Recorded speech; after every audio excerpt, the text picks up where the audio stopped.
नमस्कार, मैं हूं आशीष त्रिपाठी, आपके साथ अपना एमपी देख रहे हैं आप। और अब लिए चलते हैं आपको धार, जहां पर भोजशाला में तीसरे दिन का सर्वे जारी है। इंदौर हाईकोर्ट के आदेश के बाद अब आर्कियोलॉजिकल सर्वे ऑफ इंडिया की टीम इस परिसर में जांच पड़ताल कर रही है। वहां के पत्थरों, वहां के खंभे, वहां की जमीन और उन जगहों को भी चिन्हित कर रही है जहां पर खुदाई करनी है। एसआई की 5 सदस्यों की टीम के साथ साथ हिंदू पक्षकार, मुस्लिम पक्षकार इस सर्वे का हिस्सा है। पारदर्शिता को बनाए रखने के लिए टीम के साथ कुछ मजदूर भी भोजशाला के अंदर मौजूद हैं, जो खुदाई और अन्य भारी काम करने के लिए लगाए गए हैं। टीम ने खुदाई के लिए सामान भी मंगवाए थे और ऐसा यह माना जा रहा है कि भोजशाला के पिछले हिस्से में खुदाई का काम चल भी रहा है। सर्वे को लेकर हिंदू समाज ने इस पर खुशी भी जाहिर की है और कहा है कि जल्द ही मां वाग देवी की प्रतिमा भोजशाला में स्थापित होगी, ऐसा विश्वास है। वहीं मुस्लिम पक्षकारों ने सर्वे को लेकर नाराजगी जताई है। मुस्लिम पक्षकार पहले दिन के सर्वे पर आपत्ति जता रहे हैं, उसे निरस्त करने की मांग कर रहे हैं।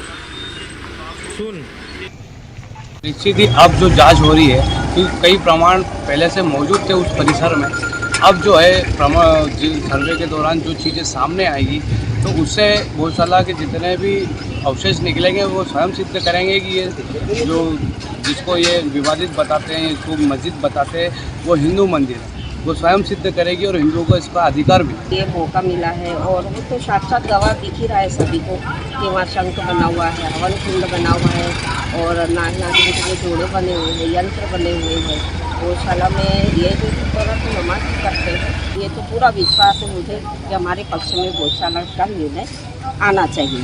सबसे पहले तो मैंने जाते ही अधिकारी लेवल पर उनको जो समाज के ऑब्जेक्शन थे वो दर्ज कराएं और चूंकि मैं एक डायरी लेकर आया था, पेन लेकर आया था, ऑब्जेक्शन में लिखित में देना चाहता था लेकिन उन्होंने मना कर दिया, तो ईमेल किया है मैंने आईडी से अपनी शाम के वक्त उनको। और ऑब्जेक्शन यही है कि जो 2003 के बाद जो चीज़ें अंदर गई हैं उसको इस सर्वे में शामिल ना किया जाए। तो अच्छी बात है ना, हम सर्वे के खिलाफ नहीं है, हम जो नया सर्वे करने की कोशिश की जा रही है, नई चीज़ें जो अंदर दाखिल किए, हमारा उस पर ऑब्जेक्शन है समाज का पूरे। देखिए उन्होंने 3 टीम बनाई हैं अलग अलग और 3 तरीक़ों से काम कर रहे हैं और हमारा उसमें भी ये ऑब्जेक्शन रहेगा आज भी कि आप एक वक्त पर एक जगह काम करिए, क्योंकि मैं अकेला हूँ अंदर और एक वक्त में एक 3 जगह कैसे उपलब्ध रहूँगा। तो ये हमारा भी ऑब्जेक्शन रहेगा समाज की तरफ। धार की भोजशाला में तीसरे दिन का सर्वे शुरू हो चुका है। सुबह से ही सर्वे की टीम जो है यहाँ पर पहुँच चुकी है। मुस्लिम पक्षकार के लोग और साथ ही कुछ वर्कर भी भोजशाला के अंदर जो है मौजूद है और अभी जो है कुछ वर्कर जो है और बुलाए गए हैं। आप हमारे पीछे देख सकते हैं कि वर्कर जो है सामने अभी भोजशाला में प्रवेश कर रहे हैं और अभी जो है इसके बाद जो अंदर जो है खुदाई का काम जो है वो किया जा रहा है। इसे देखते हुए मजदूरों की संख्या आज जो है यहाँ पर बढ़ाई गई है। तो सर्वे का ये जो पूरा काम है जोरों शोरों से यहाँ पर चल रहा है और इसके साथ ही यदि हम सुरक्षा के लिहाज से बात करें तो सुरक्षा के भी यहाँ पे पुख्ता इंतजाम किए गए हैं। पूरी भोजशाला के आसपास जो है चप्पे चप्पे पर पुलिस बल तैनात किया गया है, साथ ही पूरे शहर में भी पुलिस बल तैनात किया गया है। अभी यहाँ भोजशाला के बाहर जो है एएसआई के अधिकारियों की ये गाड़ियाँ जो खड़ी हुई है, आप देख सकते हैं मेरे पीछे की ये गाड़ियाँ पूरी लाइन से खड़ी हुई है। एएसआई के अधिकारी इन गाड़ियों में सवार होकर आए हैं और भोजशाला के अंदर जो है सर्वे के लिए पहुँचे हैं। तो फिलहाल जो है सर्वे पूरी तरीके से शुरू हो चुका है और सर्वे का काम जो है वो अभी चल रहा है और ऐसा माना जा रहा है कि भोजशाला के अंदर जो है आज खुदाई होगी, पिछले वाला हिस्से में खुदाई होगी और इसके बाद में शाम तक जो है सर्वे चलेगा और इसके बाद में शाम को निकल के आएगा कि भोजशाला के अंदर आज सर्वे में क्या क्या हुआ। कैमरामैन डीएस के साथ नवीन मेहर, न्यूज़ 18 धार। भोजशाला के इस सर्वे से वो तथ्य सामने आएंगे जो कोर्ट में रखे जाएंगे और कोर्ट उन तथ्यों के आधार पर, उन साक्ष्यों के आधार पर यह फैसला करेगा कि किसके दावे में कितना दम है। और इसी फैसले पर टिका है भोजशाला को लेकर दावा करने वालों का भविष्य। उनका जो दावा है वो कितना सच्चा है, कितना पुख्ता है।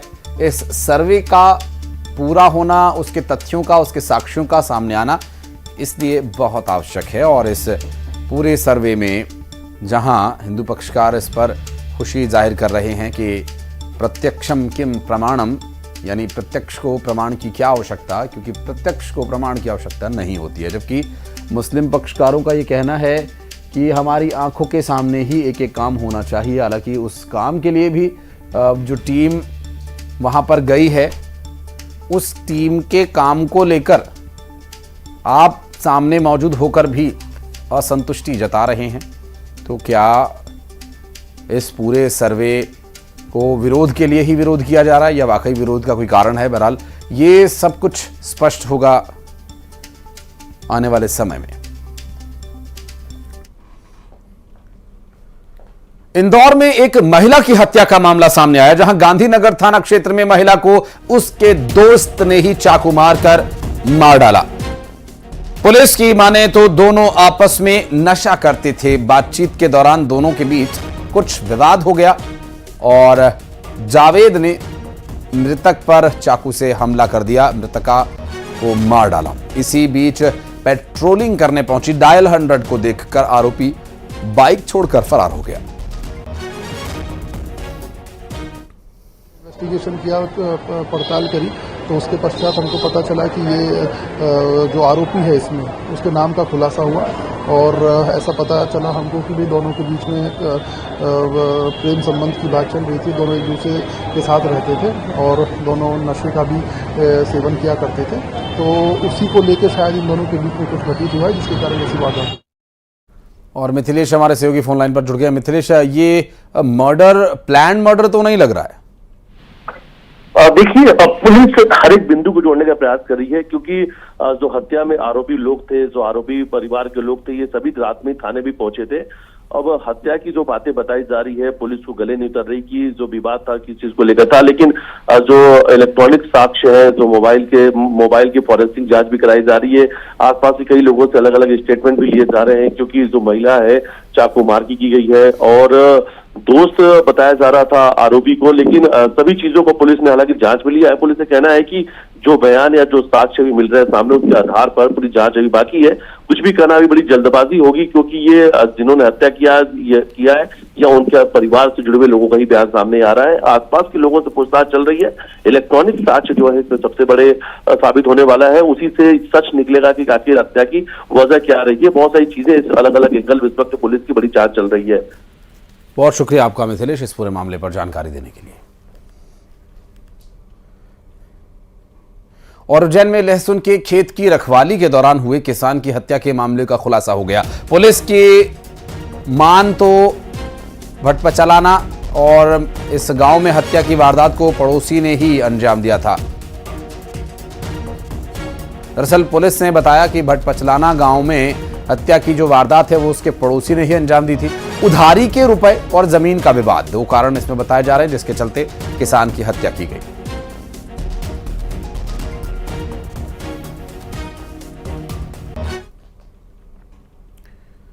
और दमोह में एक दुखद सड़क हादसा हो गया, जिसमें पिता पुत्र की मौत हो गई। बताया जा रहा है कि अज्ञात वाहन ने टक्कर मारी थी इन्हें और बांदकपुर दर्शन करने दोनों जा रहे थे। पथरिया क्षेत्र के सदगुवा गांव के पास ये दुर्घटना हुई है। और एक और मामला, जहां बिना हेलमेट के दुपहिया वाहन पर जाने वालों का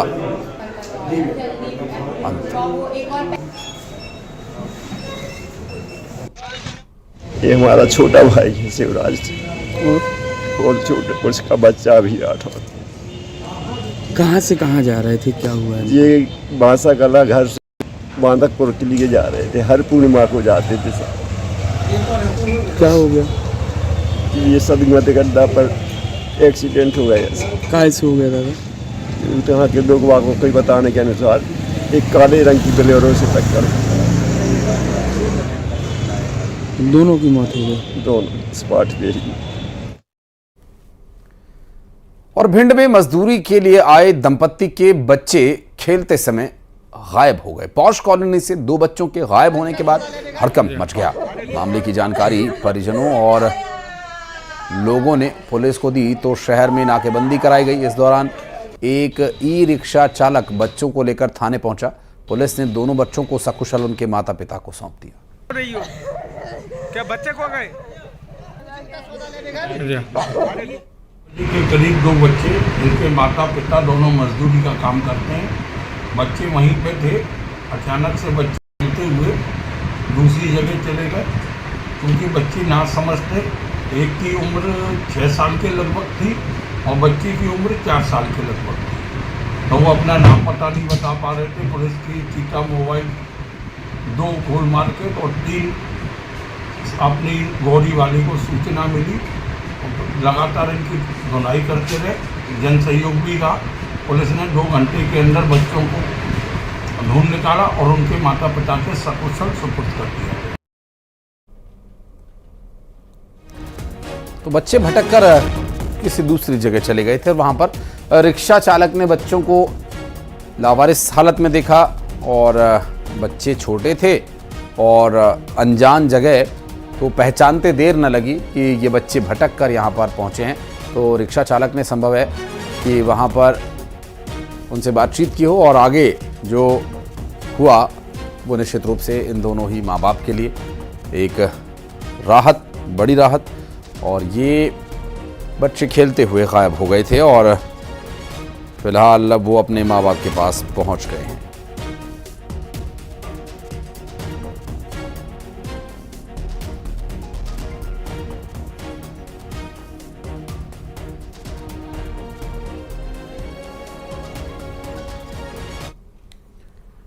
और बड़वानी के दौरे पर सीएम डॉक्टर मोहन यादव योग माया माता मंदिर में दर्शन पूजन करने पहुंचे और आपको बता दें कि सिरवी समाज ने सीएम का भव्य स्वागत किया। पहुंचे थे मुख्यमंत्री डॉक्टर मोहन यादव माता के दर्शन करने के लिए और यहां पर पूजा पाठ भी उन्होंने की। बड़वानी के दौरे पर पहुंचे मुख्यमंत्री डॉक्टर मोहन यादव ने कार्यक्रम में भी हिस्सा लिया और यहां मौजूद लोगों ने उनका भव्य स्वागत किया।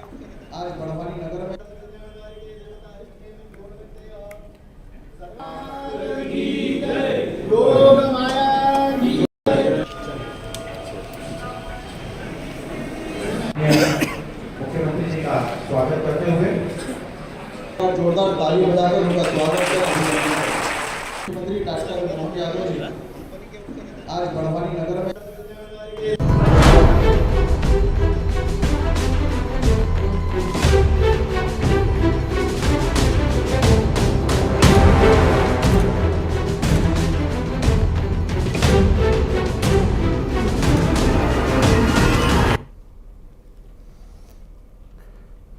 और कांग्रेस ने मध्य प्रदेश में 12 उम्मीदवारों की एक और सूची जारी कर दी।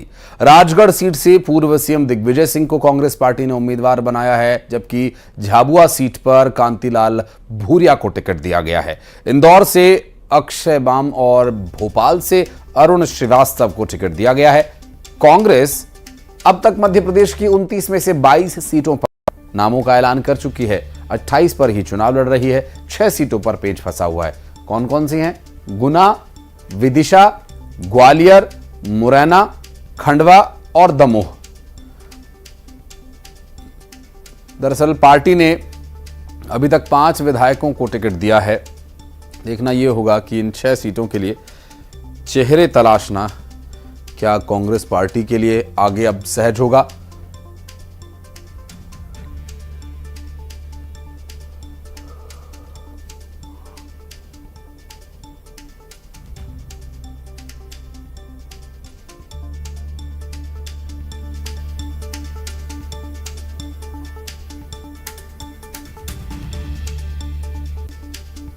तो दिग्गजों पर अब भरोसा जता रही है कांग्रेस पार्टी। हालांकि कुछ चेहरे अभी भी हैं जो चुनाव लड़ने से बच रहे हैं। बहरहाल देखना होगा कि बची हुई सीटों पर कांग्रेस पार्टी किन चेहरों को उतारती है। शहडोल लोकसभा सीट से कांग्रेस ने फुंदेलाल सिंह मार्को को अपना उम्मीदवार बनाया है और वर्तमान में पुष्पराजगढ़ से विधायक फुंदेलाल सिंह मार्को आदिवासियों के बीच एक चर्चित चेहरा माना जाते हैं। और शहडोल संभाग में 8 विधानसभा सीटें हैं, जिसमें से 7 सीटों पर भाजपा का कब्जा है। पुष्पराजगढ़ से फुंदेलाल सिंह मार्को ने विजय हासिल की और अब पार्टी ने इन्हें लोकसभा का टिकट दिया है। सभा का चुनाव राष्ट्रीय मुद्दों पर होते हैं और हम शहडोल संसदीय क्षेत्र में जो पिछले 10 साल में जनता के लिए क्या काम किए हैं, ये मुद्दे को लेकर के हम लोग जो है जनता के बीच में जाएंगे। और जबलपुर से कांग्रेस ने दिनेश यादव को उम्मीदवार बनाया। प्रदेश महासचिव दिनेश यादव 11 साल कांग्रेस के नगर अध्यक्ष रहे। न्यूज 18 से खास बातचीत उन्होंने की, आइए दिखाते हैं आपको। सबसे पहले तो न्यूज़ 18 की तरफ से आपको बहुत बहुत बधाई हो और उम्मीद करते हैं कि आप एक अच्छा परिणाम, एक अच्छा जनमत लेकर के आए। लेकिन ये काफ़ी लंबा वक्त लग गया और फिर निर्णय आपके फैसले में आया, आपके पक्ष में आया है। किस तरह से इस चुनाव को देखते हैं? लंबा वक्त जरूर है, पर मुझे अपने कांग्रेस के कार्यकर्ता और मेरे जो अपने चाहने वाले शुभचिंतक हैं और जिन्होंने मेरे राजनीतिक जीवन को अभी तक देखा है, मुझे उस पर पूरा भरोसा है कि ये मेरा चुनाव नहीं है, ये मेरे कार्यकर्ताओं का है, मेरे शुभचिंतकों का है, मेरी पब्लिक का है। मेरी पब्लिक इस मामले में, मेरी जनता मुझे आशीर्वाद देगी और मुझे वहाँ तक पहुँचाने में उसका सहयोग रहेगा। लेकिन एक बात देखने में आ रही कि बीजेपी इसे मतलब ये मान के चल रही कि 400 पार हम जीतेंगे। ऐसे में जबलपुर में आशीष दुबे जी को भी उन्होंने प्रत्याशी बनाया, एक ब्राह्मण चेहरा है, आप ओबीसी चेहरा है, किस तरह से देखते हैं इसको? ये 400 पार का जो नारा है, शायद उन्होंने अपने पिछले इतिहास को देखा नहीं है। कभी इंडिया फील्ड गोल्ड की भी बात भई थी, इंडिया शाइनिंग की भी बात भई थी। और आपको हम बता दें, इस देश में प्रजातंत्र का अपना एक बहुत बड़ा महत्व है। पूरे विश्व में भारत के प्रजातंत्र का उदाहरण दिया जाता है और प्रजातंत्र में कोई मालिक नहीं होता। जो लोग आज 400 पार की बात कर रहे हैं, हकीकत ये है कि वो खुद डरे हुए हैं और वो इस बात को महसूस कर रहे हैं जिस प्रकार से देश की स्थितियां बन गई हैं और अब लोगों ने झूठ पर भरोसा करना कम कर दिया है। ये तो सिर्फ एक अहंकार है। एक अहंकार के कारण वो जो हिटलर जैसे बोलते थे वैसे ये बोल रहे हैं, परंतु ये देश की जनता किसी की गुलाम नहीं है। ये थे हमारे साथ दिनेश यादव जो जबलपुर लोकसभा से अब मैदान। कांग्रेस ने बालाघाट संसदीय सीट से प्रत्याशी की घोषणा कर दी है। पार्टी ने सम्राट सिंह को अपना प्रत्याशी बनाया और सम्राट सिंह 2022 में जिला पंचायत के सदस्य बने थे। बाद में वो जिला पंचायत के अध्यक्ष बने। टिकट मिलने के बाद कांग्रेस प्रत्याशी सम्राट सिंह ने कहा कि संसदीय क्षेत्र का विकास नहीं हो सका है और विकास ही के मुद्दे पर चुनाव लड़ना है।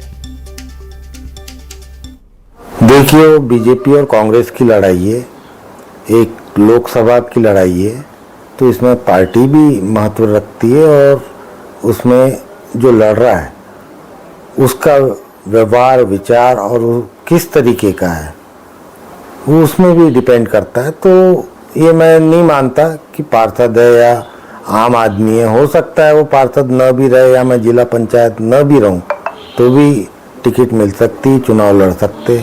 ये तो ऊपर वरिष्ठ नेताओं ने जो भी सोच के दिया हो, बाकी वो भी मेरी बहन है, उनको भी मिलती तो बात एक थी और मुझे भी मिली तो ये समझिए उन्हीं को मिली है।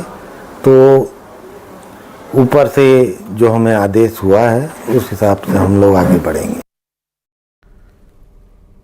और छतरपुर से बड़ी खबर, बीजेपी नेता मुकेश शर्मा पर जानलेवा हमले में मुकेश शर्मा के सिर पर चोट आई है। लाठी, डंडे और लोहे की रॉड से हमला किया गया। घायल नेता को अस्पताल में भर्ती कराया गया। सिटी कोतवाली थाना का यह पूरा मामला बताया जा रहा है और खून से लथपथ पहुंचे अस्पताल। छतरपुर से बड़ी खबर, बीजेपी नेता मुकेश शर्मा पर जानलेवा हमले के पीछे आखिर कौन लोग हैं ये अभी तक स्पष्ट नहीं हो पाया है। बहरहाल आपको बता दें कि उनके सिर पर काफी गहरी चोट आई है। लाठी, डंडे और लोहे की रॉड से हमला किया गया बताया जा रहा है।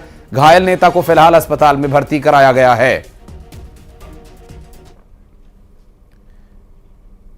इंदौर में आचार संहिता लागू होने के बाद भी देर रात तक पब्स खुले मिल रहे हैं। अब कलेक्टर के आदेश के बाद इन पर कार्रवाई हो रही है। देर रात एक पब को बंद कराया गया। पब की अनियमितता की रिपोर्ट तैयार की गई है। माना यह जा रहा है कि इसे सील किया जा सकता है और इतना ही नहीं, इसका लाइसेंस सस्पेंड करने की भी अनुशंसा की जा रही है। हम तो बिल का वेट कर रहे थे। हाँ ठीक है समझ रहे हैं हम। You can't do that. Hindi बोलो, मैं इंग्लिश नहीं आती मेरे को। गुना संसदीय क्षेत्र से चुनाव लड़ रहे ज्योतिरादित्य सिंधिया ने प्रचार के दौरान जानकी सहारिया के घर खाना खाया। आदिवासी जन चौपाल में उन्होंने कांग्रेस पर जमकर तंज कसा। उन्होंने आरोप लगाया कि जब कांग्रेस पार्टी सरकार में थी तो केवल उनके नेताओं के नाम पर जयंती मनाई जाती थी। उनकी माने मेरा आदिवासी समाज भारत का सपना तब तक पूरा नहीं होगा जब तक आदिवासी समाज इस क्रांति से नहीं जुड़ेगा। कांग्रेस की पार्टी थी तो केवल अपने नेताओं के नाम पर जयंती मनाती थी। ये प्रधानमंत्री एक है नरेंद्र मोदी जी, जिन्होंने भगवान बिरसा मुंडा की जयंती मनाने का काम किया है। रानी दुर्गावती का 500वीं शताब्दी जन्म शताब्दी पूरे देश में मनाने का काम किया है। रानी कमलापति पर भोपाल का रेलवे स्टेशन का नाम कर दिया है। मेरे भाई और बहनों, प्रधानमंत्री जी की सोच है कि अगर भारत को आगे बढ़ाना होगा, अगर मेरा आदिवासी समाज उस क्रांति में नहीं जुड़ेगा तो विकसित भारत का सपना कभी संभव नहीं हो सकता। मेरे भाई और बहनों, और बाबा महाकाल के आंगन से देश भर में होली की शुरुआत हो चुकी है। भस्म आरती में महाकाल के साथ फूलों की होली खेली गई। आज बाबा महाकाल का भांग, सूखे मेवों, चंदन, आभूषण और फूलों से स्वरूप सजा। और इतना ही नहीं, पुजारियों ने गर्भगृह में मौजूद श्रद्धालुओं पर पुष्प वर्षा की।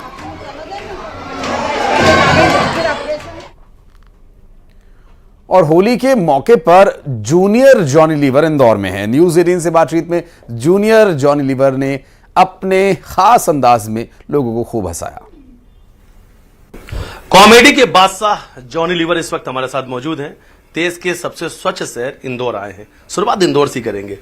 सर, देश का सबसे स्वच्छ शहर इंदौर, कैसा लगा आपको? और सबसे पहले न्यूज 18 को सुनने वाले सभी दर्शकों को मैं जूनियर जॉनी लीवर यानी कि लुक लाइक जॉनी लीवर रामेश्वर का प्यार भरा नमस्कार। और इंदौर के बारे में आप पूछ रहे हैं। इंदौर शहर मेरा फेवरेट शहर रहा है और वाकई में स्वच्छ सुंदर शहर इंदौर है। नर्मदा मैया की जय हो, महाकाल महाराज की जय हो, सिप्रा मैया की जय हो। मेरे बहनों भाइयों, आप सभी को होली की बहुत सारी शुभकामनाएं देता हूं। और मेरे बहनों भाइयों, इस बार जो होली है बहुत ही प्यारी तरह से मनाएंगे, जिस तरह से हर साल मनाते हैं। अरे क्या बात कर रहे हो? अरे होली तो हम खेलते हैं, हाँ, अपने दोस्तों के साथ, अपने सगे समधी के साथ। और सबसे ज्यादा जो मजा आता है हमें हमारे भैसन के साथ। एक एक्टर की आवाज हो जाए। और जिन्हें मैं गुरु मानता हूं, कॉमेडी किंग जॉनी लीवर साहब। बाबा, मैं गलती से आपके वाइफ थोड़ा सा रंग लगाया, मैं काला रंग लगाया, पीला रंग लगाया, भाभी जी खुश हो गए थे, लेकिन आपने एक पंच मार के लाल रंग निकाल दिया मेरा। अगर नाना पाटेकर साहब अगर होली खेलेंगे तो? भगवान का दिया सब कुछ है। फैमिली के साथ होली खेलना चाहिए, बीवी बच्चों के साथ खेलना चाहिए। हमारे देश का एक बहुत अच्छा त्योहार है होली। होली मैं भी खेलूंगा होली। मेरी तरफ से बहुत सारी शुभकामनाएं। निकलता हूं मैं। हालांकि कवि और जूनियर जॉनी लीवर साहब हमारे साथ मौजूद थे और राजनीति और होली दोनों के रंग इनके साथ हमने जमाया। और लगातार न्यूज 18 पर आप बने रहिएगा। वीडियो जर्नलिस्ट संजय बुआ के साथ मिथिलेश गुप्ता, न्यूज 18 इंदौर। और अब खबरें 2020 अंदाज में। तार बोधशाला में सर्वे